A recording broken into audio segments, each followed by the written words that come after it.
Purnia private school association और शिक्षा विभाग जिला परिवहन विभाग की ओर से परिवहन प्रबंधन के मुद्दे पर एक बैठक की गई। इसमें बस के संचालन के संबंध में स्कूल संचालकों को आवश्यक दिशा निर्देश दिया गया। इसके अलावा ऑटो, टोटो सहित अन्य निजी वाहनों से स्कूल आने जाने वाले बच्चों के सुरक्षात्मक मुद्दे पर भी चर्चा हुई। जिला परिवहन पदाधिकारी ने कहा कि सभी निजी स्कूल के संचालकों को परिवहन नियम के मुताबिक अपने वाहनों का परिचालन करना अनिवार्य होगा।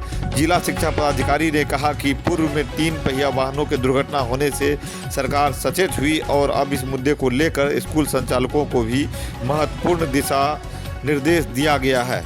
Purnia private children welfare association के कोषाध्यक्ष राजेश कुमार झा ने कहा कि आरटीई के तहत 2019-2020 तक निजी स्कूलों का पैसा अभी तक फंसा हुआ है। सरकार इस पर उचित पहल करे। जिला स्तरीय परिवहन प्रबंधन की जो है बैठक आयोजित किए हैं, जिसमें जिले के विभिन्न विद्यालयों के जो खास करके जो प्राइवेट विद्यालय प्रतिनिधि उपलब्ध हुए हैं, उपस्थित हुए हैं यहाँ पर, जिसमें जो ये बैठक जो है प्रत्येक 3 माह पर आयोजित की जाती है और 3 माह पर करना है इसको, ठीक है। जिसका जो है फिर आयुक्त महोदय के द्वारा भी जो है इसकी बैठक जो है प्रत्येक 3 माह पर की जाती है। तो समीक्षा की जाती है कि क्या क्या समस्या है और क्या क्या है। तो उसी के निर्देश के आलोक में हम लोग जो है आज ये बैठक जो है आयोजित की, जिसमें परिवहन विभाग के जो मापदंड हैं, जो स्कूल के संचालक या जो भी उनके प्रतिनिधि हैं उनको जो है पालन करना है। खास करके वैसे इस विद्यालय जो वाहन उपयोग कर रहे हैं, किसी भी माध्यम से, ऐसा नहीं कि जो है वो खुद से कर रहे हो। अगर उनके एग्रीमेंट के तहत भी वाहन अगर आ रहे हैं उनके विद्यालय में, या अन्य भी वाहन जो उनके परिसर में प्रवेश कर रहे हैं या परिसर में छोड़ रहे हैं, तो उनसे पालन करवाना है। क्योंकि बच्चे तो आखिर में विद्यालय के, ठीक है, तो विद्यालय को ये आवश्यक है कि उसकी मॉनिटरिंग करे कि भाई मैंने प्रॉपर जो है हमारा बच्चा जो घर से आता है वो सही तरीके से, सुरक्षित तरीके से विद्यालय पहुंच जाए और विद्यालय से जो है बच्चे सुरक्षित अपने घर को पहुंच जाए। तो यही उद्देश्य है आज की बैठक का कि जो परिवहन के लिए जो वाहन का उपयोग किया जाता है, वो वाहन जो है परिवहन विभाग के मापदंडों को पूरी तरह से पूरा करे, जिससे कि किसी तरह की अनहोनी घटना को रोका जा सके। साथ ही जो है जो बच्चों को आने जाने में तकलीफ़ें होती हैं उसको भी कम किया जा सके। सर, क्षमता से अधिक मानदंड शिक्षा विभाग का नहीं है, ये परिवहन विभाग का है। और परिवहन विभाग और शिक्षा विभाग दोनों मिल करके अमूमन जो विद्यालय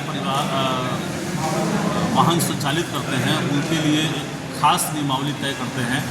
विशेष रूप से वैसे बच्चे जो लोग स्कूलों में जाते हैं, स्कूलों से आते हैं, और छोटे बच्चों के बारे में जो 14 साल से कम उम्र के बच्चे हैं, उनके लिए कौन कौन सी नियमावली लागू की जाए, वो मोटर यान अधिनियम जो 2020 है उसी से संचालित होता है। मुख्य रूप से यह बात तब आई है संज्ञान में जब दुपहिया वाहनों का इस्तेमाल किया जाने लगा है और भरी हुई सड़कों पर, चाहे 4 लेन सड़कों पर, 2 लेन सड़कों पर जब बड़े तेज़ी से जब ये पहिया वाहन चलाए जाते हैं और उससे दुर्घटनाएँ हुई हैं, तो सरकार इसके लिए जागी है। उसके लिए अलग से कुछ दिशा निर्देश जारी किए गए हैं कि किनको देना है, किनको नहीं देना है, कितनी उम्र के लोग जो है गाड़ी चला सकते हैं और तमाम सारी चीज़ें। उसी के तत्वावधान में यह शिक्षा विभाग और परिवहन विभाग के संयुक्त प्रयास से पूर्णिया में सर अभी भी बहुत से ऐसे कोचिंग सेंटर हैं और जो बेसिन के अंदर चल रहे हैं सर, इसके मतलब ग्राउंड बेसमेंट के नीचे, जिनका जो एंट्री तो एक ही है, एग्जिट उनका है नहीं।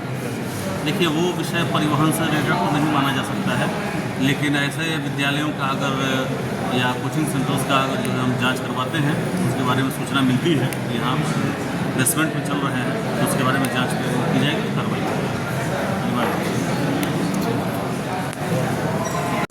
आज जिला शिक्षा पदाधिकारी द्वारा सभी प्राइवेट स्कूल के निदेशक को बुलाया गया था परिवहन मुद्दे को लेकर। लेकिन स्कूल वाले का कई मुद्दा है। एक परिवहन मुद्दा को लेकर बैठा, जैसे प्रत्येक साल फिटनेस करानी है, टोटो वोटो से बच्चे को नहीं भेजने आए, टोटो ओटो पर तो हम लोग बारीकी ढंग से आपसे पिछले कॉन्फ्रेंस में हम लोगों ने संगठन की तरफ से रख दिया था। आज इनका जो कहना था उन पर कई प्रश्न हमने इनसे कहा और इसको हमने कई सारी चीज़ पर जो है आईना भी दिखाने का काम किया। जैसे आप लोग को सभी को पता है कि गुलब्बा सबसे एशिया की बड़ी मंडी है।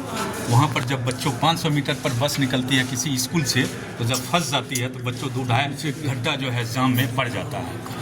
उस परिस्थिति में टोटो ओटो पर जो है ना अभिभावक ले जाने पर बस से मजबूर हो जाते, क्योंकि छोटी गाड़ी है, गली कुची से निकल जाते। एक मुद्दा। दूसरी मुद्दा कि आरटी मामला का जो है ना पैसा हम लोग का 2019-20 से लेके अभी तक फंसा हुआ है, तो उस मुद्दे को हम लोग ने जो है उठाने का प्रयास किया। तीसरी मुद्दा ये है कि अभी से जो 3 साल पहले जो है राइट टू एजुकेशन के तहत स्कूल वाले प्राइवेट स्कूल को प्रस्वीकृति मिली थी, लगभग स्कूल का प्रस्वीकृति जो है समाप्त है। जबकि नियम है, सरकार का नियमावली कहती है कि 3 साल के अंदर में जो है उसको फिर से रेन्यूअल करके जो है प्रस्वीकृति दे देनी है। लेकिन अभी एक स्कूल वाले का जो है 55 साल से जो है प्रस्वीकृति जो है जैसे का तैसे है, पेंडिंग पड़ा हुआ है, कोई दिशा निर्देश नहीं आ रही। उस परिस्थिति में पूर्णिया के सारे स्कूल के निदेशक जो है ऑफ हाउ का स्थिति में है। आखिर हमारी प्रस्तुति क्या हुआ, हमारी स्कूल का प्रस्वीकृति है कि नहीं है, इस पर कोई भी जो है स्पष्ट जवाब शिक्षा विभाग नहीं दे रही है। हम लोगों ने जब भी संगठन के माध्यम से उसको कहते हैं कि आपका प्रस्वीकृति का रेन्यूअल क्या हुआ, तो हमने लिख दिया है शिक्षा विभाग पटना को, और फिर वहाँ से जैसा दिशा निर्देश आता है उस तरह से कीजिए, आप लोग उसी पर काम कीजिए। अच्छा, आज जो बात हुई है तो क्या लग रहा है कि सकारात्मक सोच के साथ जो है जो बातें आप लोगों ने रखी उन पर किस तरह की विचार विमर्श? देखिए, अभी हम इसको सकारात्मक बात इसलिए नहीं कह सकते हैं कि चूंकि इन्होंने आज परिवहन विभाग पर अपना दिशा निर्देश हम लोग को दिया है, इसी तरह का चीज़ है। हम लोगों को जो दिक्कत था उस पर हमने बात रख दी। अब मेन अभी जैसे हम कह रहे थे, मेन है प्रस्वीकृति। जब आपको लाइसेंस नहीं देगा तो आप गाड़ी कैसे चलाइएगा?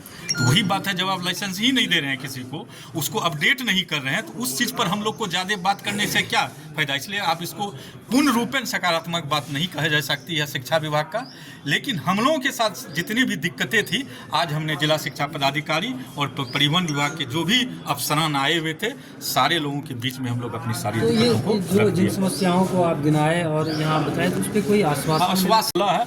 हम अपना जो है क्या कहते हैं वरीय को जो है लिख रहे हैं, भेज रहे हैं, फिर वहाँ से जैसा दिशा निर्देश आएगी हम उस पर जो है काम करेंगे। और एक चीज़ और मेन मुद्दा आप लोग से मेरा यही आग्रह है कि आप लोग अपने माध्यम से जो है क्या कहते हैं इस चीज़ को रखिए पब्लिकों के बीच में कि जिला हम लोग का जैसे प्रस्वीकृति है 1 क्लास से 8 क्लास तक। 2 बातें, एक तो क्या है कि जो स्कूल वह CBSE हैं, 4 क्लास से स्कूल चला रहे हैं और वहाँ पे जो है बच्चा को 1 में RTE के तहत जो है बच्चों को एडमिशन के लिए करते हैं और शिक्षा विभाग वहाँ से लिस्ट भी जारी कर देते हैं। अब स्कूल वाला का कहना है कि हम 4 क्लास से चलाते हैं, हम 1 में के, जबकि उसका नियमावली कहता है कि 1 से एडमिशन होना है। तो उसी समय उसको जो है क्या कहते हैं कि वहाँ से अपना लिस्ट से नाम हटा देना चाहिए या वंचित कर देना चाहिए। ऐसे स्कूल में आप अप्लाई नहीं कर रहे हैं, ऐसे कई पब्लिकें घूम रही है। दूसरी समस्या अभी क्या हो रही है कि हम लोग जो प्रस्वीकृति प्राप्त स्कूल वाले TC काटते हैं, अब उसमें जो है क्या कहता है आपका बच्चा अभी पूर्णिया में है, किसी काम से आप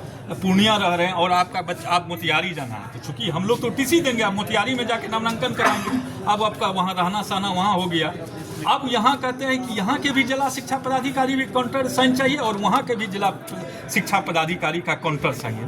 तो ये जो है ऑप का स्थिति स्पष्ट नहीं कर रही है शिक्षा विभाग कि आखिर हम लोग किसी भी TC को अगर आप प्रस्वीकृति हमको दिए तो हमको अधिकार है और हमारी TC पे पूरे भारत में नामांकन बच्चे का होना चाहिए। इस पर भी जो है हम लोग कई बार जिला शिक्षा पदाधिकारी से मिले हैं, वो अभी वही आश्वासन देते हैं। लेकिन जो प्रखंड शिक्षा पदाधिकारी होता है वह जो है क्या कहते हैं इस चीज़ पर जो है आप समझ रहे हैं कि इधर उधर करके जो है मामला को जो है गार्जियंस को परेशान करता है, अभिभावक परेशान, और उसके चलते स्कूल वाले भी परेशान, सरकारी वाले भी नहीं ले रहे हैं। कोई सरकारी वाले के लिए ही बोल रहे हैं।